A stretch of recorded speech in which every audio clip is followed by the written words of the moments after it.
하나님 감사합니다. 죽어서 지옥에 갈 수밖에 없었던 죄인들, 저희들을 구원하여 주시고 또 주님이 계신 이 귀한 교회 가운데 거할 수 있도록 은혜 베풀어 주신 것 너무나 감사드립니다. 특별히 청년의 때에 우리를 구원하여 주시고 또 주님의 일에 귀히 쓰임받는 삶을 허락해 주심에 진심으로 감사드립니다. 저희의 남은 삶이 주님 앞에 합당한 삶이 될 수 있도록 도와주시고 이 세상에 눈에 보이는 것을 쫓지 아니하고 온전히 주님의 그 귀하신 복음을 전하는 일에 최선을 다할 수 있도록 도와주시기를 간절히 기도드립니다. 오늘 주일 청년교제를 시작하려고 합니다. 하나님께서 함께해 주셔서 또 각 사람에게 필요한 말씀과 교제를 통해서 우리의 마음이 주님 앞에 더욱더 합한 자들이 될 수 있도록 도와주시기를 기도드립니다. 말씀의 시작부터 끝까지 온전히 주님께서 함께해 주시기를 간절히 바라오며 언제나 저희를 사랑하시는 예수님의 이름으로 기도드렸습니다. 아멘. 네, 성경 말씀을 찾고 시작하겠습니다. 성경 누가복음 5장 1절로 6절입니다.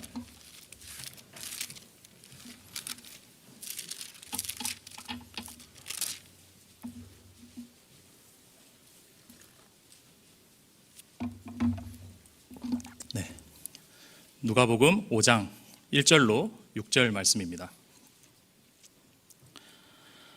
찾으셨으면은 제가 읽겠습니다. 무리가 옹이하여 하나님의 말씀을 들을새 예수는 게네사렛 호숫가에 서서 호숫가에 두 배가 있는 것을 보시니 어부들은 배에서 나와서 그물을 씻는지라. 예수께서 한 배에 오르시니 그 배는 시몬의 배라. 육지에서 조금 뛰기를 청하시고 앉으사 배에서 무리를 가르치시더니 말씀을 마치시고 시몬에게 이르시되 깊은 데로 가서 그물을 내려 고기를 잡으라. 시몬이 대답하여 가로되 선생이여 우리들이 밤이 맞도록 수고를 하였으되 얻은 것이 없지만은 말씀에 의지하여 내가 그물을 내리리이다 하고 그리한즉 고기를 애운 것이 심이 많아 그물이 찢어지는지라. 5절 6절 말씀은 저희가 다시 한번 함께 읽겠습니다. 시몬이 대답하여 가로되 선생이여 우리들이 밤이 맞도록 수고를 하였으되 얻은 것이 없지만은 말씀에 의지하여 내가 그물을 내리리다 하고 그리한즉 고기를 애운 것이 심이 많아 그물이 찢어지는지라. 네, 식사는 맛있게 하셨나요? 네, 이제 식사하시고 오후에 나른한 시간이 되었는데요. 네, 말씀을 들으시다가 조시는 분이 없도록 또 기도하는 가운데 말씀을 경청해 주시면 감사하겠습니다. 이 방금 함께 읽은 누가복음 5장 이 말씀은요, 많은 분들이 잘 아시는 내용입니다. 바로 이 사도 베드로가 게네사렛 호수, 지금의 갈릴리 호수인데요, 이곳에서 자신의 생각을 내려놓고 그리고 자신의 경험을 내려놓고 주님의 말씀을 의지해서 그물을 내린 결과 주님의 능력을 경험한 그 사건이 이 누가복음 5장에 기록되어 있습니다. 그래서 이번에 누가복음 5장 이 말씀을 통해서 오늘은 말씀에 의지하는 삶이라는 주제로 성경을 한번 상고해 보려고 합니다. 이 먼저 말씀에 앞서서 배경을 간략하게 말씀을 드리면요, 이 예수님께서 공생의 초기에 이 게네사렛 호수에 가셨습니다. 이 호수에 도착해서 보니까요, 배가 두 개가 있었어요. 그리고 어부들은 이 그물 깁는 것을 어부들은 이 물고기 잡는 일을 마치고 그물을 씻고 있었습니다. 자, 그리고 한 배, 예수님이 그 한 배에 올라타셨는데요. 자, 그 배는 시몬 베드로의 배였습니다. 자, 그리고 이 예수님께서요, 육지에서 조금 뛰기를 청하신 이후에 물 위에서 사람들을 바라보며 하나님의 말씀을 가르쳤습니다. 자, 이 예수님께서 말씀을 다 마치신 이후에 이 사도 베드로에게요, 예수님께서 말씀하셨어요. 그물을 깊은 곳에 내려서 물고기를 잡으라고 베드로에게 말을 했습니다. 자, 베드로는 그 자신의 경험과 생각을 내려놓고 그 말씀에 의지해서 순종했을 때 이 그물이 찢어질 정도로 많은 물고기가 잡히는 것을 경험했습니다. 자, 이 사건을 통해서 베드로가 예수님이 그리스도라는 것을 발견하게 됐고, 그리고 자신이 죄인이란 것도 깨닫게 되고, 그러므로 말미암아 하나님과 올바른 관계를 맺게 되는 계기가 되었습니다. 자, 그리고 이후에 너가 사람을 취하리라는 약속까지 받고요. 베드로의 삶이 하나님 앞에 귀하게 쓰임 받는 삶으로 바뀌게 된 겁니다.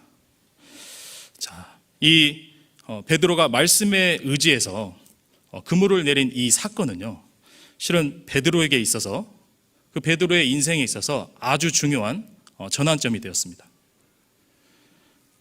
이 베드로가 주님의 말씀을 의지해서 그물을 내림으로써요, 하나님의 능력을 경험하고 그의 인생의 전환점이 되었듯이요, 자, 우리가 이 사건을 통해서 우리에게도 적용하여 교훈을 받아볼 수 있습니다. 단연 이 사건이 베드로에게만 국한된 것이 아니라 우리 모든 그리스도인들에게도 교훈을 주는 내용입니다. 베드로가 주님의 말씀을 의지해서 그물을 내려서 그의 인생의 전환점이 된 것처럼 우리 구원받은 모든 그리스도인들도 하나님의 말씀을 의지할 때, 그리고 그 말씀에 순종할 때 우리의 인생이 전환점이 된다는 것을 우리에게 교훈해 주시는 장면입니다. 그래서 이 사람이 삶 가운데서 하나님의 말씀을 의지하느냐 의지하지 못하느냐, 이것은 사람의 구원의 문제와 또 뿐만 아니라 그 사람의 인생의 전반적인 그 모든 문제가 함께 있는 것이기 때문에요, 너무나 중요한 문제라고 생각해 볼 수 있습니다. 자, 그래서 오늘은 말씀을 의지하는 것에 대해서 조금 생각을 해보도록 하겠습니다.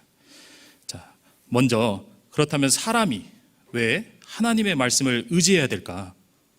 자, 하나님의 말씀을 의지하라고 말씀하셨는데요, 왜 사람이 하나님의 말씀을 의지해야 되는지 먼저 생각을 좀 해보도록 하겠습니다. 누가복음 5장 5절 말씀을 다시 한번 보시겠습니다. 누가복음 5장 5절, 제가 읽겠습니다. 시몬이 대답하여 가로되, 선생이여, 우리들이 밤이 맞도록 수고를 하였으되 얻은 것이 없지만은 말씀에 의지하여 내가 그물을 내리리이다 하고, 우리들이 밤이 맞도록 수고를 하였으되 얻은 것이 없지만은 이라고 이 베드로가 이야기를 했습니다. 자, 우리가 이 말씀을 통해서요, 생각해 볼 것이 있어요. 이 베드로가 이 말을 했을 때는 당시의 베드로의 상황뿐만 아니라 이 말씀은 베드로의 인생 전반을, 이 모든 것을 걸쳐서 표현한 말씀이라고 생각해 볼 수 있습니다. 자, 밤이 맞도록 수고하였으되 아무것도 얻지 못한 그 모습은요, 실은 우리 이 모든 사람들의 일반의 모습과도 같다고 생각할 수 있어요. 하나님을 만나지 못하고 하나님과 올바른 관계를 맺지 못한 그 사람들의 모습이요, 바로 이 수고하였으나 아무것도 얻지 못한 그 인생이라고 좀 생각을 해볼 수 있습니다. 자, 우리 사람들이 왜 말씀을 의지해야 되느냐? 사람은요, 하나님을 떠나서 아무것도 할 수 없고, 그리고 무의미한 존재이고, 그리고 자기 스스로 그 가치를 발견할 수 없기 때문에요, 인생의 참된 의미와 그리고 그 가치를 발견하기 위해서는요, 먼저 하나님을 발견해야 됩니다. 자, 그러기 전까지 모든 사람은 이 밤이 맞도록 수고하였으되 아무것도 얻지 못한 그 인생과 같다고 할 수 있어요. 자, 만일 베드로가 이 사건을 통해서 예수님을 만나지 못했다면, 이곳에서 예수님을 만나지 못했다면 과연 그의 인생이 어떻게 되었을까요? 아마 베드로는 평생을 어부로 살면서요, 이 물고기 잡는 일을 하다가 결국에는 아무것도 얻지 못하고 그냥 비참하게 죽는 그런 인생으로 막을 내렸을 겁니다. 자, 결국에는 그 인생은 밤이 맞도록 수고하는 그 인생이었지만 정말 아무것도 의미 없는 것에 취해서 사는 인생이었지만 다행히 예수님을 만나게 되면서요, 그의 인생이 가치 있게 되었어요. 자, 실은 우리 모든 사람들이 하나님 앞에서 이런 모습이었습니다. 그래서 전도서 5장 15절로 16절 말씀에도 보면요, 저가 모태에서 벌거벗고 나왔은즉 그 나온 그대로 돌아가고 수고하여 얻은 것을 아무것도 가지고 가지 못하리니 이것도 패단이라. 어떻게 왔든지 그대로 가리니 바람을 잡으려는 수고가 저희에게 무엇이 유익하랴. 자, 전도서 5장에는 인생이 어떠한 것인지를 말씀해 주셨어요. 우리 말씀은 아니지만 이 공술의 공수거라는 표현이 있잖아요. 우리 인생은 빈손으로 왔다가 실은 빈손으로 가는 존재입니다. 이 땅에서 아무리 많은 것들을 업적을 세우고 그리고 부와 명예를 가지고 아무리 많은 것을 취하였다고 하더라도요, 실은 그 하나님과 연결되지 못한 그 인생은 아무것도 얻지 못한 인생과 같다고 생각해 볼 수 있어요. 실은 베드로의 모습이 그런 모습이었고 우리 여기 계신 모든 형제 자매님들의 모습이 그런 상태였습니다.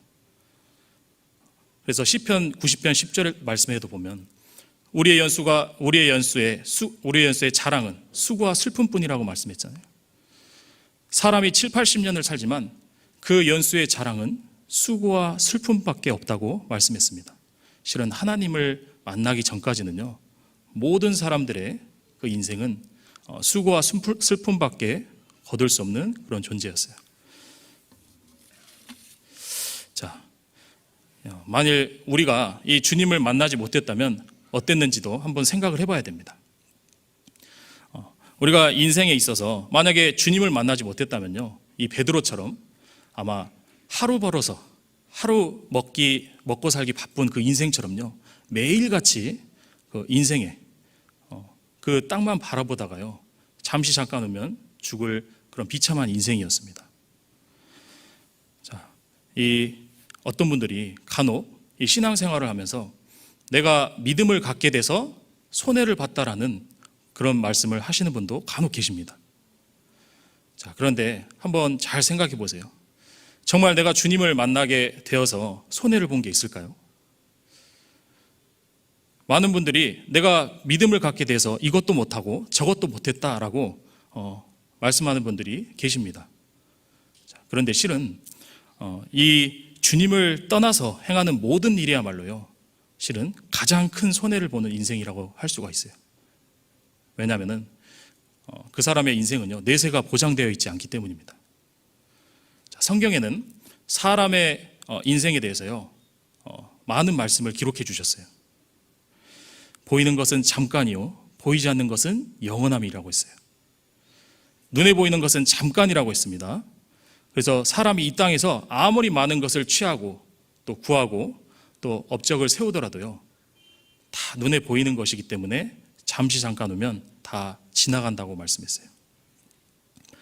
자, 그렇기 때문에 우리가 하나님과 상관없이 추구하는 그 모든 삶은요, 실은 아무런 의미가 없는 삶이라고 생각해 볼 수 있습니다. 자, 예를 들어서 잠시 잠깐 오면 이 철거될 집이 있는 거예요. 잠시 잠깐 오면은 곧 철거된다고 공지가 뜬 겁니다. 그런데 어떤 사람이 지나가다가 그 집을 보니까 너무나 아름다운 거예요. 그래서 그 집에 다짜고짜 들어가세요. 많은 물건들을 사고, 그리고 그 안에 많은 값비싼 것들을 채워놓고, 그리고 집을 꾸미며 산다고 한번 생각을 해보세요.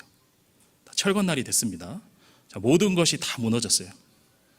자, 우리가 생각할 때요, 만약에 사람이 그러한 모습을 보인다면요, 정말 지혜롭지 못한 사람이라고 생각할 수 있습니다. 자, 그런데 마치 정말 이 세상이 전부인 양 모든 것을 다 얻으려고요, 이 세상 것만 바라보고 사는 그 인생이 바로 그와 같은 모습이라고 우리가 생각해 볼 수 있어요. 베드로가 밤이 맞도록 수고하였지만 아무것도 얻지 못한 그 모습은 바로 구원받지 못한 사람, 그리고 하나님과 올바른 관계를 맺지 못한 사람이라고 우리가 생각해 볼 수 있습니다. 자, 그런데 이 잠시 잠깐 후면 사라지고 없어질 이 유한한 인생이 어떻게 하면 가치 있는 인생으로 바뀔 수 있을까요? 우리는 잠시 잠깐 후면 다 사라지고 없어질 유한한 인생이지만 우리가 하나님 앞에 영원히 가치 있는 사람으로 남기 위해서는요, 먼저는 정말 하나님의 말씀을 접해야 됩니다. 왜냐하면 이 하나님의 말씀이 영원한 것이기 때문에요. 이 영원하신 하나님의 말씀과 인생이 접하게 될 때 그 사람의 인생도 정말 영원한 가치 있는 사람으로 바뀌게 되는 거예요. 자, 이사야서 40장을 한번 찾아보겠습니다. 구약성경 이사야서 40장 6절로 8절 말씀입니다.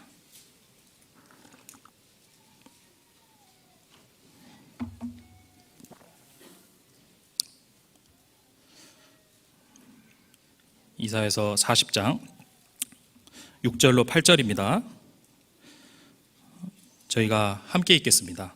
말하는 자의 소리여 가로되 외치라. 대답하되 내가 무엇이라 외치리까. 가로되 모든 육체는 풀이요 그 모든 아름다움은 들의 꽃 같으니 푸른 마르고 꽃은 시듬은 여호와의 기운이 그 위에 불미라. 이 백성은 실로 풀이로다. 푸른 마르고 꽃은 시드나 우리 하나님의 말씀은 영영이 서리라 하라. 푸른 마르고 꽃은 시드나 우리 하나님의 말씀은 영영이 서리라 하라. 자, 인생은 풀과 같고 꽃과 같다고 말씀했습니다. 그런데 이 하나님의 말씀은 영원히 있다고 말씀하셨어요. 이 세상의 모든 것들은 시간이 지나면 다 썩어지고 사라지지만 이 땅에서 유일하게 사라지지 않는 것이 있습니다. 바로 하나님의 말씀입니다. 그래서 예수님께서도요, 친히 말씀하셨어요. 마태복음 24장 35절 말씀에 보면 천지는 없어지겠으나 내 말은 없어지지 않는다고 이 예수님도 직접 말씀하셨습니다. 이 세상의 모든 것들은 유한하고 잠시 잠깐 오면 사라지지만 우리 하나님의 말씀은 영영히 존재하는 겁니다. 자, 그렇기 때문에 이 유한하고 무의미한 인생이 어떻게 하면 영원히 가치 있는 존재가 되냐면요, 이 영원하신 말씀과 함께 연결이 될 때 그 사람의 인생도 영원한 가치 있는 존재로 바뀌게 되는 거예요. 우리 성경 요한복음 4장에 보면 사마리아 여인이 나옵니다. 자, 그 사마리아 여인 6번째 남편하고 살고 있는 중이었어요. 그런데 그때 예수님을 만나게 됩니다. 그런데 그 여인에게는요, 채워지지 않는 갈증이 있었어요. 그런데 예수님께서 그 여인을 만나서 말씀하셨습니다. 이 물을 마시는 자마다 다시 목마르려니와 내가 주는 물을 마시는 자는 영원히 목마르지 아니하리니 나의 주는 물은 그 속에서 영생하도록 솟아나는 샘물이 되리라 라고 말씀했어요. 자, 그 사마리아 여인이요, 예수님을 만나기 전까지는 정말로 목마른 인생이었어요. 그런데 이 예수님을 딱 만나서 예수님과 연결이 되고 그 말씀과 연결이 되니까요, 그 모든 것이 다 해소가 되었습니다. 영원한 생명을 얻게 되면서 그 모든 것들이 다 해결이 되었거든요. 자, 이 성경에는 많은 인물들이 나옵니다. 아브라함, 그리고 이삭, 야곱, 그리고 이사야, 또 신약 성경의 사도 바울. 자, 이 모든 주님의 쓰임을 받았던 사람들, 자, 이들은 모두요, 실은 우리와 같은 풀과 같이 유한한 인생들이었어요. 자, 그런데 이 인생이 어떻게 가치 있는 인생으로 바뀌게 되었냐면요, 바로 영원하신 하나님과 말씀에 접하게 되면서 그들의 인생이 바뀌게 됩니다. 사람은 말씀과 올바로 연결이 되고 그 말씀을 통해서 깨닫게 될 때 영원히 가치 있는 존재로 바뀌게 되는 거예요. 자, 베드로가 밤이 맞도록 수고하였을 때 얻은 것이 없었지만은 정말 무의미한 인생이었지만 그 주님의 말씀에 의지해서 그물을 내릴 때 예수님을 발견하게 되고 자신이 죄인인 것을 깨닫게 되고 그리고 하나님과 올바른 관계를 맺게 되었습니다. 그 베드로가 하나님 앞에 가치 있게 변하게 된 그 시작점이 바로요, 말씀에 의지해서 그물을 내렸을 때였어요. 베드로의 그 인생이 가치 있는 시작점이 바로 주님의 말씀에 의지했을 때였습니다. 자, 우리 청년회 때 주님께 정말 귀하게 쓰임받고 싶은 마음이 다 있을 겁니다. 다들 주님 앞에 귀하게 쓰임받고 싶은 마음이 있는데, 자, 어떻게 하면 주님께 귀하게 쓰임받을 수 있느냐? 바로 가장 먼저 해야 될 것이요, 이 말씀에 의지하는 사람이 되어야 됩니다. 말씀에 의지하는 사람이 하나님 앞에 귀하게 쓰임받는 그 시작점이 되는 거예요. 자, 성경에서는 많은 믿음의 선진들이 귀하게 쓰임받은 내용이 있었습니다. 그들의 모든 시작점은 전부 말씀에 의지할 때였어요. 자, 주님과 바른 관계를 맺고 주님의 말씀에 의지해서 살아갈 때 하나님 앞에 영원히 남는 인생으로 남게 됩니다. 자, 그렇다면 우리가 이번에 생각해 봐야 될 주제는 이 말씀을 의지하는 것이란 도대체 무엇일까? 자, 이것도 한번 생각을 해보겠습니다. 자, 말씀을 의지해야 한다고 말씀하셨는데 그렇다면 말씀을 의지하는 것은 무엇일까요? 이 베드로가 예수님께 했던 그 말을 통해서 우리가 한번 생각을 좀 해보도록 하겠습니다. 본문 말씀 누가복음 5장 5절로 돌아가시겠습니다.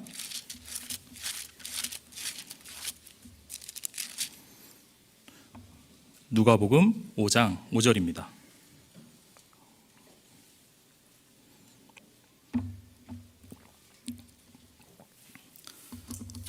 네. 찾으셨으면 제가 읽겠습니다. 시몬이 대답하여 가로되 선생이여 우리들이 밤이 맞도록 수고하였으되 얻은 것이 없지만은 말씀에 의지하여 내가 그물을 내리리이다 하고. 자, 선생이여 우리들이 밤이 맞도록 수고하였으되 얻은 것이 없지만은. 자, 이 5절 말씀에는요 베드로의 그 마음이 포함되어 있습니다. 베드로의 마음이요 아마 이랬을 거예요. 아이고 예수님, 제가 지금 이 시간까지 그물을 내려서요 물고기를 잡아보려고 했는데 도저히 잡히지 않았다고. 내가 할 수 있는 모든 것들을 다 해봤는데 이곳에서 시도를 해봤지만 물고기를 잡을 수 없었다고요. 실은 그 마음이 베드로의 마음이었을 거예요. 자, 이 시도를 했지만 잡히지 않았던 그 순간, 그것이요 베드로의 마음이었습니다. 아마도 이 베드로가 예수님께서 깊은 곳으로 가서 그물을 내리라라고 했을 때요 그 마음속에 아마 많은 생각과 판단이 있었을 거예요. 아니, 이성적으로 생각해 봤을 때, 현실적으로 생각해 봤을 때 아마 그 마음속에요 그 물고기가 잡힐 확률이 0%라는 생각이 있었을 수 있습니다. 왜냐하면 이미 다 해봤거든요. 그 자리에서 이미 직접 경험을 해본 상태였습니다. 그 어부의 경험이 풍부했던 그 베드로가 다 해봤지만 이미 잡을 수 없는 그런 상황이었어요. 자, 그때 예수님으로부터 깊은 곳으로 가서 그물을 내리라라고 했을 때요 그 마음에 100% 인정하는 그 마음이 없었을 겁니다. 자, 그런데 놀랍게도 베드로가요 자신의 생각 그리고 자신의 이성, 뭔가 상황과 환경들을 다 내려놓고 이 말씀에 의지해서 그물을 내리게 되었을 때요 놀라운 역사를 경험하게 됩니다. 베드로가 그 모든 것들을 다 내려놓고 예수님의 말씀대로 그물을 던지니까요 그물이 찢어질 정도로 많은 물고기가 잡혔다고 성경에 기록이 되어 있습니다. 자, 주님께서 이 사건을 통해서 우리 그리스도인들에게 말씀해 주시고 싶은 그것이 무엇이냐면요 말씀을 의지하는 것이란 바로 자신의 경험 그리고 자신의 생각 그리고 상황과 판단, 자, 그런 것들을 바라보는 것이 아니라 온전히 이 말씀만 바라보고 행하는 것을 바로 말씀을 의지하는 것이라고 주님이 교훈해 주시는 겁니다. 자, 우리는 이 눈에 보이는 상황과 환경을 바라보는 것이 아니라 정말 신앙생활할 때 모든 순간에요 전적으로 말씀대로 행해야 된다는 것을 좀 생각해 봐야 됩니다. 어떤 분들은 신앙생활 하실 때 말씀을 듣다 보면요 자신의 생각과 맞지 않다고 생각하실 수도 있어요. 말씀을 듣다 보면 내 마음에 듣지 않을 수도 있습니다. 자, 그때요 그분은 이 말씀을 의지해서 말씀대로 행하기보다는 자신의 이성적인 판단 그리고 논리 이런 것들로 자신이 추구하는 방향으로 향할 수 있습니다. 자, 그런데 잘 생각해 보면요 그 모습은 정말 하나님 앞에 잘못된 모습이라고 생각해 볼 수 있어요. 우리 사람이 지식을 알아봐야 얼마나 알겠습니까? 지금 도서관에 있는 그 책 중에 1%도 알지 못하는 게 실은 우리 사람이잖아요. 우리가 아무리 많이 안다고 해도요, 이 도서관에 있는 모든 책을 다 알지 못합니다. 자, 그런데 하물며 천지를 지으신 그 하나님의 말씀 앞에서 내 생각을 굽히지 않고 자신의 생각과 그 이성을 추구한다면요, 그것은 굉장히 하나님 앞에 잘못된 모습이라고 생각할 수 있어요. 고린도전서 1장 25절 말씀에는요, 하나님의 미련한 것이 사람보다 지혜 있다고 말씀했어요. 하나님의 약한 것이 사람보다 강하다고 말씀했습니다. 사람이 아무리 지혜 있는 것처럼 보여도요, 실은 하나님을 따라갈 수가 없습니다. 내 생각과 내 이성적인 판단, 그 모든 것이요, 말씀과 상충될 때는 우리는 말씀을 택하는 쪽으로 결정해야 돼요. 그것이 지혜입니다. 자, 우리 고린도후서 5장 7절 말씀을 한번 찾아보겠습니다. 고린도후서 5장 7절입니다.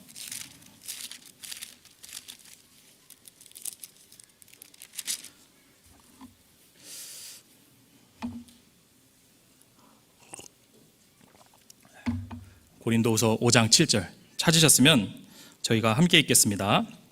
이는 우리가 믿음으로 행하고 보는 것으로 하지 아니함이로라. 자, 믿음으로 행한다는 것은 결국에는 말씀대로 행하는 겁니다. 자, 그런데 이 말씀을 잘 보시면요, 믿음으로 행하는 것과 눈에 보이는 대로 행하는 것을요, 대조적으로 말씀하셨어요. 믿음으로 행하는 것의 반대는요, 눈에 보이는 대로 행하는 겁니다. 베드로가 자신의 이성적이고 논리적인 판단, 그리고 자신의 생각과 경험에 의지해서요, 이 물고기를 잡으려고 했을 때는 단 한 마리도 잡지 못했습니다. 그런데 비록 눈에 볼 때는 비이성적으로 보일지라도 예수님의 말씀에 의지해서 그물을 내리니까요, 수많은 물고기를 잡게 되는 것을 경험하게 됐어요. 자, 이것은 하나님의 말씀을 전적으로 의지했을 때 우리가 하나님으로부터 많은 축복을 받을 수 있는 것을 말씀해 주시는 겁니다. 자, 성경에는 상황과 환경을 보는 것이 아니라 이 말씀에 의지해서 믿음으로 행하여 하나님의 역사를 경험한 사건들이 많이 기록되어 있습니다. 눈에 보이는 상황을 의지한 것이 아니고 하나님의 말씀대로 의지해서 행한 많은 사건들이 있는데요. 자, 우리가 한번 좀 생각을 해보겠습니다. 창세기 6장부터 8장에는 노아 홍수 사건이 기록이 되어 있어요. 그런데 노아 시대 때를 한번 잘 생각해 보면요, 그때는 비가 전혀 오지 않았습니다. 자, 비가 전혀 내리지 않는 그런 시대였습니다. 그런데 하나님께서 이 노아에게 말씀하셨어요. 내가 물로 이 세상을 심판하겠다고 말씀하셨습니다. 그리고 노아에게요, 너는 너를 위하여 방주를 예비하라고 말씀하셨어요. 자, 얼핏 노아가 들었을 때는요, 이 말씀이 전혀 이해가 되지 않았을 거예요.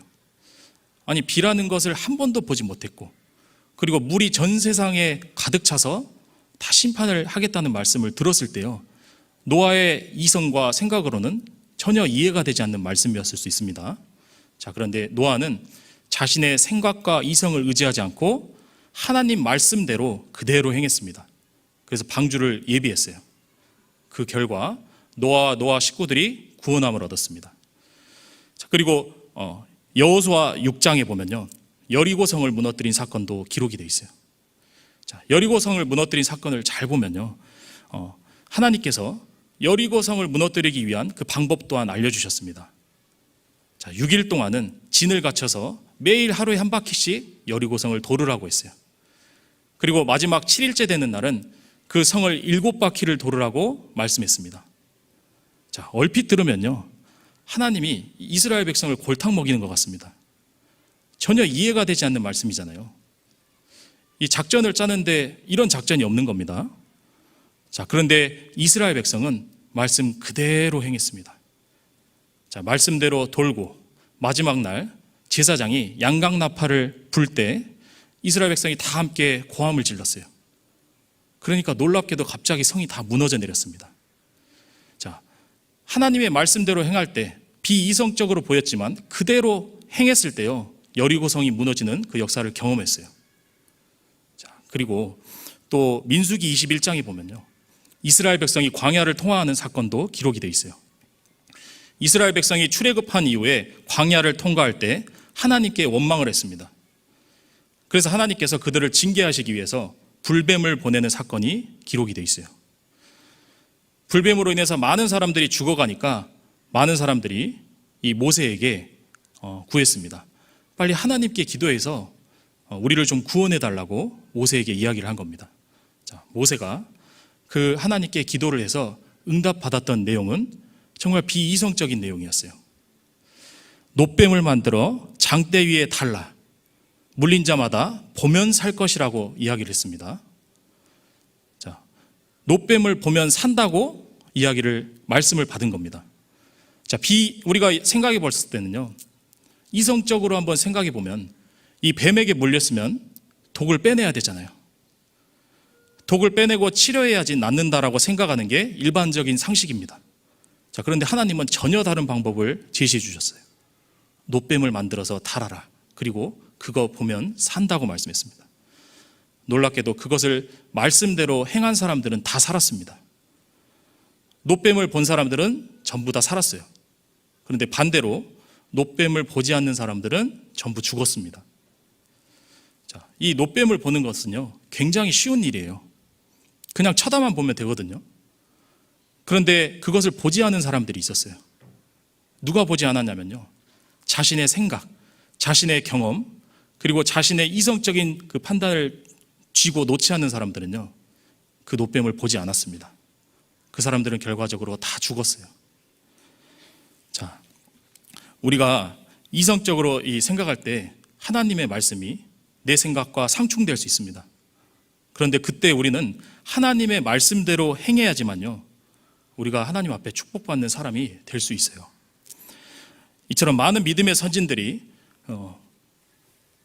보이는 상황과 그 환경 앞에서 자신의 생각과 경험, 그리고 그 많은 것들을 의지한 것이 아니라 하나님의 말씀을 의지함으로 인해서 정말 많은 주님의 역사를 경험하게 됩니다. 우리가 신앙생활하는 가운데요, 내 생각에 이 말씀이 맞지 않을 수 있습니다. 내가 신앙생활을 하는데 이 말씀이 나에게 걸림이 될 수도 있어요. 그리고 이 상황과 환경을 봤을 때요, 말씀을 의지해서 했다가는 정말 큰일 날 것 같은 생각이 들 수도 있습니다. 자, 그런데 우리가 그때 비록 비이성적으로 보일 수 있지만 그 하나님의 말씀을 붙잡을 수 있도록요, 노력해야 돼요. 우리가 그때 하나님의 말씀을 붙잡고 내가 말씀에 의지해서 나를 말씀에 던질 때 우리가 하나님의 놀라운 역사를 경험할 수 있습니다. 이 사무엘하 8장에 보면 다윗이 많은 나라와 전쟁하는 장면이 성경에 기록이 되어 있어요. 그런데 특별히 그 중에 소바왕 하다데셀과 전쟁하는 장면이 기록이 되어 있습니다. 자, 그때 이 다윗이요, 전쟁에서 크게 승리를 합니다. 전쟁에서 크게 승리해서 승전물로 말을 1700마리를 얻게 돼요. 전쟁에 사용할 수 있는 그 말을 1700마리나 얻게 됩니다. 그런데 다윗이 병거에 사용할 100마리의 말을 제외하고 나머지 1600마리의 말의 힘줄을요, 전부 다 잘라버립니다. 이 1700마리 말 중에서요, 1600마리의 말의 힘줄을 다 잘랐어요. 왜 그런 일을 했을까? 이 신명기 17장에 보면 하나님께서 왕들에게 주신 규례가 있어요. 자, 왕이 된 자들은 이렇게 하라라고 명하신 말씀이 있습니다. 자, 그 내용이 왕이 된 자들은 자기를 위하여 말을 많이 두지 말라고 했어요. 전쟁에 사용할 말을 많이 두지 말라고 했습니다. 그리고 자기를 위해서 여인들을 많이 두지 말 것을 경고했어요. 그리고 또 자기를 위해서 은금을 많이 두지 말라고 경고했습니다. 자, 이것이 무엇을 말하냐면요, 하나님을 의지하지 못하게 하는, 이 눈에 보이는 의지하는 것들을요, 다 버리라고 말씀한 겁니다. 다윗이 그것을 딱 떠올린 거예요. 그 이야기를, 그 말씀을 기억하고요, 전쟁 중에 얻었던 그 1700마리의 말 중에 1600마리의 발의 힘줄을 다 잘랐어요. 사용하지 않겠다는 거거든요.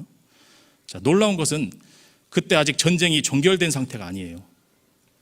전쟁이 한참 진행되고 있는 상태입니다. 그런데 그 중에 그 일을 행한 거예요. 자, 우리가 얼핏 이성적으로 생각해 봤을 때 아직 전쟁이 끝나지 않았잖아요. 그러니까 그 승전물로 얻었던 그 말을 가지고 전쟁에 사용한다면 훨씬 더 큰 성과를 이룰 수 있다고 생각하는 게 보통 이성적인 생각입니다. 그 1700마리의 말이면요, 엄청난 군사력인 거예요. 전쟁의 판도를 바꿀 수 있었습니다. 그런데 다윗은 자신의 생각을 의지하지 않았어요. 자신의 생각을 의지한 것이 아니라 온전히 하나님의 말씀을 의지해서 이기기를 원했던 겁니다. 자, 그 결과 사무엘하 8장에 보면 다윗이 어디로 가든지 하나님이 이기게 해줬다고 성경에 기록이 되어 있어요. 비이성적인 그 말씀을 선택했지만 다윗이 어디로 가든지 이기게 해주셨다고 성경에 기록이 되어 있습니다. 자, 이것은 우리가 하나님의 말씀을 의지할 때 우리가 축복을 받는 인생이 될 수 있다는 것을 보여주는 거예요. 우리는 하나님의 말씀을 의지하는 사람이 되어야 됩니다. 그 사람이 하나님 앞에 귀하게 쓰임받을 수가 있어요. 자, 베드로도 자기의 방식대로, 자기의 생각대로, 자기의 경험대로 이 밤이 맞도록 수고했을 때는 아무것도 얻지 못했습니다. 그러나 비이성적으로 보일지라도 그 예수님의 말씀에 의지해서 그물을 던질 때 그물이 찢어질 정도로 많은 물고기를 잡게 됐어요. 그리고 결과적으로 그 주님과 올바른 관계를 맺게 되고 하나님 앞에 영원히 쓰임받는 그 귀한 존재로 바뀌게 되었습니다. 자, 우리는 눈에 보이는 상황과 환경, 그리고 자신의 생각과 경험을 의지하는 것이 아니라 말씀대로 행하는 것, 그것이 말씀을 의지하는 것임을 기억하고 그대로 행해야 됩니다. 네, 좀 시간이 없는 관계로 주제를 조금 넘어서요 말씀을 드리겠습니다. 자, 마지막으로 이 말씀을 의지해서 그물을 내렸던 그 베드로를 통해서요 우리가 또 한번 교훈을 받아보도록 하겠습니다. 자, 말씀을 의지해서 그물을 내린 베드로, 그 모습을 통해서 우리가 좀 교훈을 받아봐야 되는데요. 베드로는 어떻게 그 주님의 말씀을 의지해서 그물을 내릴 수 있었을까? 자, 실은 이것이 그렇게 쉬운 상황은 아니었거든요. 자, 그것도 우리가 한번 생각을 해봐야 됩니다. 자, 베드로가 처음부터 만약에 예수님의 말씀을 듣고요, 처음부터 그렇게 하라고 했으면 못했습니다. 아마도 이 누가복음, 마가복음 우리가 찾았던 그 말씀에 보면 3절 말씀에 예수님께서 이 배에서 무리를 가르치셨다는 내용이 성경에 기록이 되어 있어요. 본문 말씀 3절에 보면요, 예수님께서 이 육지에서 거리를 두시고 제자들을 가르쳤다는, 사람들을 가르쳤다는 말씀이 기록이 되어 있습니다. 아마 이 베드로가 그물을 씻는 중에요, 그 예수님께서 하시는 그 설교를 계속해서 들었을 거예요. 옆에서 설교하고 계시니까 이 그물을 씻는 중에 예수님의 말씀을 계속해서 들었을 겁니다. 자, 처음에는 분명히 이 마음속에 온전하게 믿음이 없었을 거예요. 그런데 점점점 그 예수님의 말씀을 듣는 가운데 아마 이 베드로의 마음이 조금씩 동하기 시작했을 겁니다. 그래서 마가복음 1장 22절에 보면요, 우리 본문 말씀보다 더 앞에 있던 사건인데 예수님께서 회당에서 이 사람들을 가르쳤던 내용이 성경에 기록이 되어 있어요. 그런데 그 내용을 보면 예수님의 그 가르치는 것이 권세 있는 자와 같고, 그리고 서기관과 바리새인과 같지 않았다고 되어 있습니다. 그러니까 예수님께서 설교를 엄청나게 잘하신 거예요.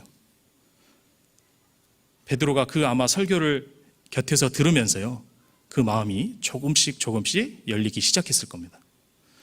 자, 그 말씀을 듣는 가운데 자신의 생각, 자신의 의지하는 경험, 그런 것들을 하나씩 분명히 내려놓고 준비가 되었을 거예요. 그리고 4절 말씀에 보면 그때 예수님께서 베드로에게 말씀하십니다. 깊은 곳으로 가서 그물을 내려 물고기를 잡으라. 자, 베드로가 그 말씀을 듣고 그물을 내렸습니다. 그런데 만약에 이 앞에 일이 생략이 됐다면요, 한번 생각을 해보자면 베드로가 그대로 행하지 않았을 수 있어요. 예수님께서 다짜고짜 오시자마자요, 베드로 배에 타가지고 자, 그물 내리라고 하면요, 베드로가 아마 다른 반응을 보였을 수도 있습니다. 여러 가지 막 항변을 했을 수도 있어요. 내가 다 해봤다고, 안 한다고 했을 수도 있습니다. 그런데 베드로는 이 주님의 말씀을 계속 듣는 가운데 마음이 부드러워지면서 이 그물을 내리게 됐어요. 자, 우리가 이 말씀을 정말 가까이 하는 것이 중요하다는 것도 한번 생각을 해봐야 됩니다. 실은 우리의 믿음이 언제 생기냐면요, 단순해 어떤 한 말씀을 들어서 생기는 게 아닙니다.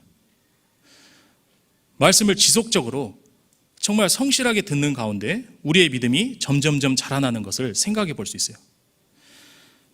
이 믿음이 어디에서 자라냐면요, 우리가 말씀을 듣는 가운데 믿음이 자라나게 되어 있습니다. 그래서 로마서 10장 17절 말씀에 보면 그러므로 믿음은 들음에서 나며 들음은 그리스도의 말씀으로 말미암았다고 했어요. 우리의 믿음이 어디에서 생기느냐면 말씀을 듣는 가운데 믿음이 생기는 겁니다. 내가 말씀을 듣는 만큼 믿음이 성장하게 돼 있어요. 믿음이 성장하게 되면 어떻게 되느냐? 그 사람은 상황과 환경을 바라보지 않습니다. 말씀을 듣고 정말 믿음이 성장한 그 사람은요, 상황과 환경을 바라보는 것이 아니라 말씀에 의지해서요, 베드로와 같이 이 그물을 내리는 사람이 될 거예요. 우리가 구원받은 이후에 구원받았다고 해서 끝나는 것이 아니라, 말씀을 대충대충 듣는 것이 아니라 모든 말씀을 정말 귀담아 들어야 됩니다. 우리의 믿음은 말씀을 들을 때 자라나게 돼 있어요. 그래서 내가 속한 교회에 있는 모든 그 말씀, 내가 소속된 그 부서에 있는 모든 말씀을요, 어떻게 해서든지 찾아서 듣도록 노력을 해야 됩니다.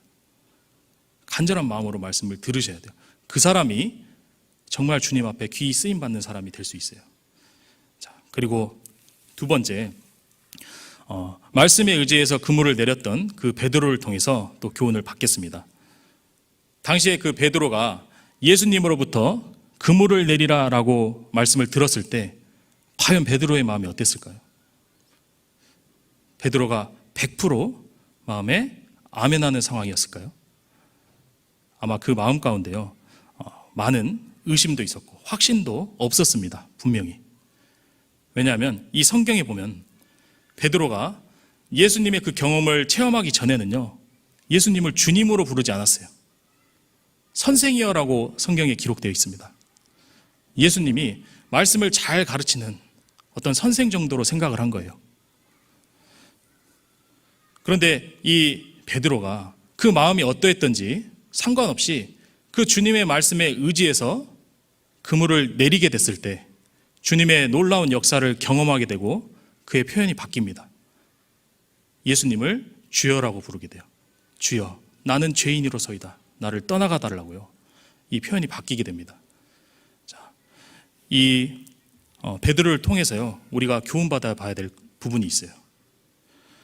우리가 구원을 받았다고 하더라도요, 아직은 우리가 완전한 자들이 아닙니다. 하나님의 말씀을 다 듣고요, 100% 내 마음속에서 모든 말씀이 다 아멘이 되지 않을 수 있습니다.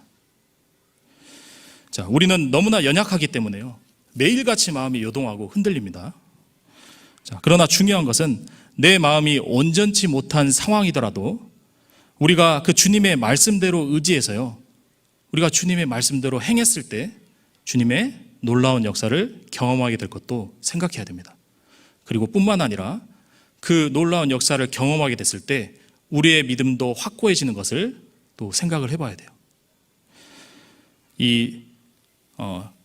예수님 공생애 기간 때요, 많은 사건이 있었어요. 그 중에 대표적인 사건이 바로 죽은 나사로를 살린 사건이었습니다. 죽은 지 나흘이 된 나사로, 이 나사로를 살리려고 예수님이 오셨어요. 그런데 마르다가 이야기했습니다. 아니 주님, 나사로는 벌써 죽은 지 나흘이나 돼서 썩어서 냄새가 난다고 이야기를 했습니다. 자, 그런데 예수님께서는요, 그 나사로를 살리겠다는 그 의지를 보여주셨어요. 자, 이성적으로 봤을 때는 절대로 불가능한 일입니다. 이미 죽어서 썩어 냄새가 나고 있어요. 자, 그런데 예수님께서는 그 사람들에게 말씀하셨어요. 네가 믿으면 하나님의 영광을 보리라 라고 말씀했습니다. 자, 그 말을 듣고요, 사람들이 이 나사로 무덤 앞에 막혀 있던 돌을 굴립니다. 자, 돌을 굴릴 때 사람들이 과연 어떤 생각을 했을까요? 돌을 굴릴 때 그 마음속에 100%그 하나님의 말씀을 이해하는, 물론 그런 사람도 있었겠지만 그 돌을 옮기는 과정에서 어떤 사람의 마음에는 많은 불신이 있었을 수도 있어요. 아니, 도대체 예수님 뭘 하는 사람이지?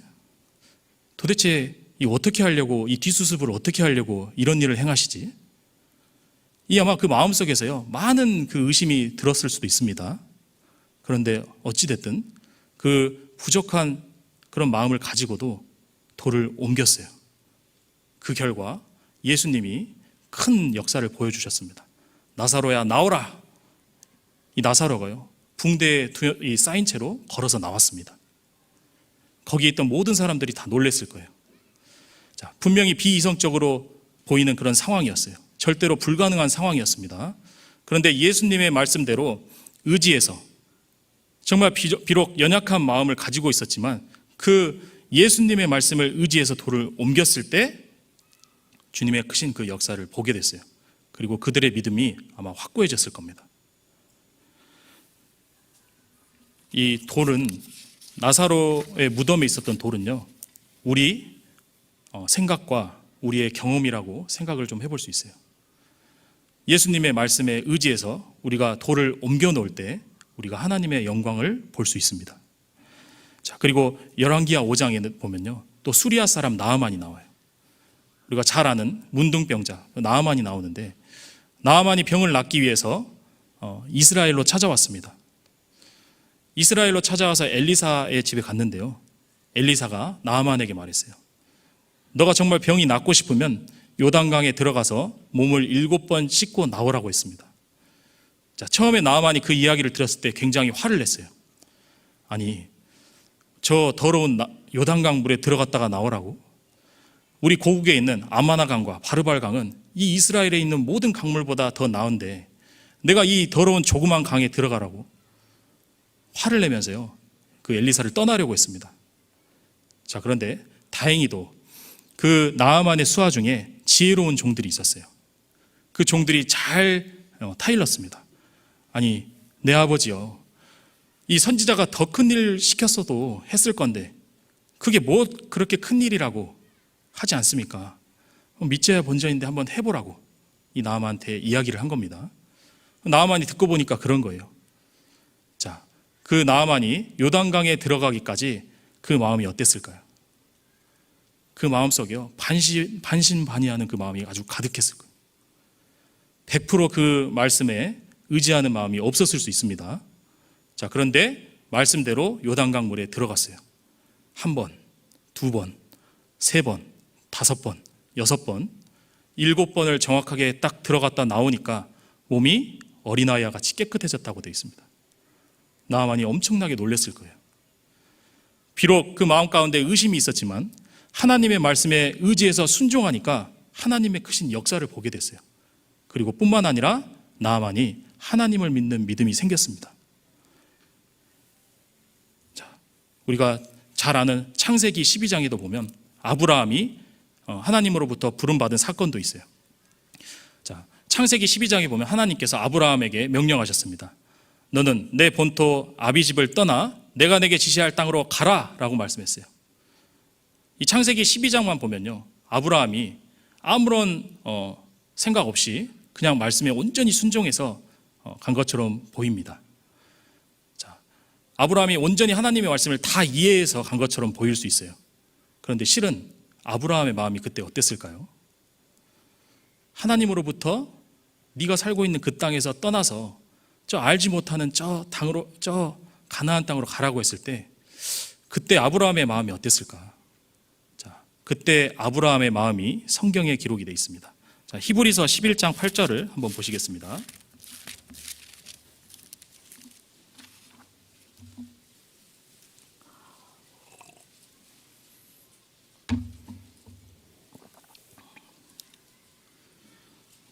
히브리서 11장 8절입니다.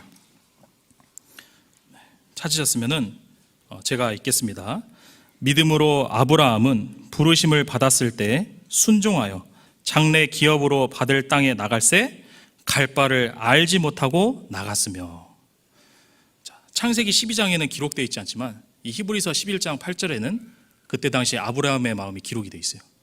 갈 바를 알지 못하고 나갔다고 되어 있습니다. 100% 하나님의 말씀을 이해하는 상태가 아니었어요. 내가 지금 어디로 가는 거지? 그곳에 가면 무엇이 있을까? 이 마음속에 온갖 불안한 마음이 다 있었을 겁니다. 갈 바를 알지 못했다고 했거든요. 그럼에도 불구하고 이 아브라함이 말씀에 순종해서 행했습니다. 그 결과 많은 우여곡절이 있긴 했지만 하나님으로부터 정말 큰 축복을 받는 사람이 됐잖아요. 아브라함 믿음이 더욱더 견고해지는 그 경험을 겪게 됩니다. 자, 우리는 하나님의 말씀 앞에 섰을 때요, 우리의 마음속에 100% 이해가 되지 않을 수 있어요. 내 생각, 내 경험, 내 이성적인 판단과 부딪힐 수 있습니다. 그런데 그때 우리의 생각을 잠시 접어두고요, 하나님의 말씀 앞에 굴복해야 됩니다. 그 사람이 하나님 앞에 축복받는 그 인생이 될 수가 있어요. 자, 하나님의 선하심을 경험한 많은 그 성경의 인물들은요, 하나님으로 약속을 받았을 때 다 온전하게 이해하는 상황이 아니었습니다. 그럼에도 불구하고 하나님의 말씀이기 때문에 그 말씀에 순종해서 나아갔어요. 그 결과 하나님의 역사를 경험하고 하나님에 대한 믿음도 더욱더 견고해지게 됐습니다. 자, 우리의 삶 가운데 우리가 말씀을 받을 때 우리도 이 믿음의 선진들처럼요, 동일한 마음으로 말씀을 받아야 돼요. 이 청년의 때 많은 근심과 고민이 있을 수 있습니다. 취업의 문제, 그리고 진학의 문제, 또 결혼의 문제 등 많은 어떤 문제들이 있을 수 있어요. 불투명한 그 내 미래로 인해서요, 아마 근심과 걱정으로 인해서 주님과 그리고 이 세상 사이에서요, 온전히 마음이 이 갈팡질팡하는 그 모습이 있을 수 있습니다. 자, 그럴 때 그러면 우리는 어떻게 해야 될까요? 우리는 상황과 환경을 바라보는 것이 아니라 이 하나님의 말씀에 의지해서 나아가야 합니다. 내가 정말 나의 상황이 너무나 정말 근심이 많고, 그리고 나의 삶 가운데 염려가 많은 상황 때는요, 우리는 말씀을 의지해야 돼요. 무슨 말씀을 의지해야 되느냐? 마태복음 6장 33절 말씀처럼요, 너희는 먼저 그의 나라와 그의 의를 구하라. 그리하면 이 모든 것을 너희에게 더하시리라. 자, 그 말씀을 의지하고 나가는 사람은 틀림없이 하나님의 크신 그 역사를요, 경험하게 될 거예요. 그리고 그 사람의 믿음 또한 더욱더 견고해지고 하나님 앞에 귀히 쓰임 받는 사람이 될 겁니다. 자, 그리고 청년의 때 교회에서 이 신앙생활을 하다 보면 이해하지 않는 것들이 많을 수 있습니다. 내가 이 교회 안에서 신앙생활을 하다 보면 100% 다 이해되는 상황이 아니에요.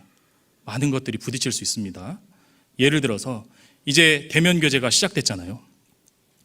대면교제가 시작됐는데 우리 마음 가운데 이런 생각이 들 수 있어요. 아니, 왜 이렇게 교제가 많아? 조금 좀 효율적으로 해서 이렇게 집중 있게 교제를 하면 되지. 왜 이렇게 교제를 많이 만들어가지고 사람을 너무 피곤하게 만들까? 좀 이성적으로 우리가 생각해 봤을 때 조금 집중해서 하면 되지 않을까라는 그런 생각이 들 수도 있습니다. 자, 그런데 우리가 그런 생각이 들 때 어떻게 해야 돼요? 하나님의 말씀을 의지해야 됩니다. 빌립보서 2장 2절 말씀처럼요, 마음을 같이하여 같은 사랑을 가지고 뜻을 합하여 한 마음을 품으라는 그 말씀처럼요, 그 말씀에 의지해서 비록 내가 피곤하지만, 비록 내 마음에 100% 아멘이 되는 상황이 아니지만 그 말씀을 의지하고 나아가야 됩니다. 교제 가운데로. 그러면 그 사람은 그 가운데 하나님을 발견할 수 있어요. 그리고 그 사람의 믿음이 더욱더 견고해질 겁니다. 자, 그리고 청년의 때 많은 봉사가 있습니다. 이제 곧 학예수양회가 시작되잖아요. 학예수양회가 시작되면 많은 봉사들이 아마 주어질 거예요. 우리 설치 봉사도 해야 되고, 그리고 햅시바 봉사도 해야 되고, 티셔츠 판매도 해야 되고, 잔반도 날라야 돼요. 많은 봉사들이 계획되어 있습니다. 그런데 우리 마음속에 이런 마음이 들어올 수 있어요. 봉사는 하기는 하되 적당히 타협하는 그 마음이 올라올 수 있습니다. 그래, 상급을 쌓는 건 좋지만 이왕이면 조금 더 쉬운 봉사를 하는 건 좋지만 공주에서 이왕이면 햇빛이 없는 봉사, 그런 마음이 들 수도 있잖아요. 봉사는 하긴 하지만 이왕이면 수면 시간이 좀 보장된 봉사, 자, 이런 봉사들이 마음속에 올라올 수 있습니다. 자, 그럴 때 우리는 어떤 마음을 품어야 되죠? 말씀에 의지하는 마음을 품어야 돼요. 요한계시록 2장 10절 말씀처럼 죽도록 충성하라. 그리하면 내가 내 생명의 면류관을 내게 주리라. 자, 우리가 그 말씀을 의지하고 봉사를 할 때 최선을 다해서 행한다면요, 그 사람은 그 공주 수양의 기간 동안에 분명히 하나님을 발견할 수 있을 거예요. 그리고 그 사람의 믿음은 더욱더 견고해질 겁니다. 하나님 앞에 더 귀하게 쓰임받는 사람이 될 거예요. 자, 그 외에도 우리가 의지해야 될 많은 말씀들이 있어요. 주야로 말씀을 묵상하라. 쉬지 말고 기도하라. 범사에 감사하라. 그리고 서로 사랑하라. 자, 이 많은 말씀들을요, 우리가 삶 가운데서 의지하려고 노력해야 됩니다. 하나님 앞에 나는 아직도 연약한 믿음을 가졌고 하나님의 말씀에 반신반의하는 마음이 아직도 있을 수 있습니다. 그런데 그럴 때 어떻게 해야 되죠? 우리는 내 마음을 보는 것이 아니라 그 말씀을 의지해서, 베드로가 주님의 말씀을 의지해서 그물을 던졌듯이요, 우리도 상황과 환경을 보는 게 아니라, 내 마음과 생각을 보는 게 아니라 말씀에 의지해서 나를 말씀에 던져야 됩니다. 그 사람은 하나님의 영광을 볼 수 있을 거예요. 자, 이 베드로가 이번에 주일 청년 교제를 통해서 베드로가 예수님의 말씀을 의지해서 그물을 던져 주님의 역사를 경험했던 사건을 가지고 좀 교제를 나눴습니다. 이 청년회 때 정말 하나님께 귀 쓰임이 받고 싶고, 그리고 하나님 앞에 영원히 귀한 인생이 되기를 간절히 원한다면 우리는 그 마음 가운데 말씀에 의지해야 된다는 그 마음을 두셔야 됩니다. 그 사람은 하나님 앞에 틀림없이 귀하게 쓰임받을 거예요. 네, 기도 드리고 마치도록 하겠습니다.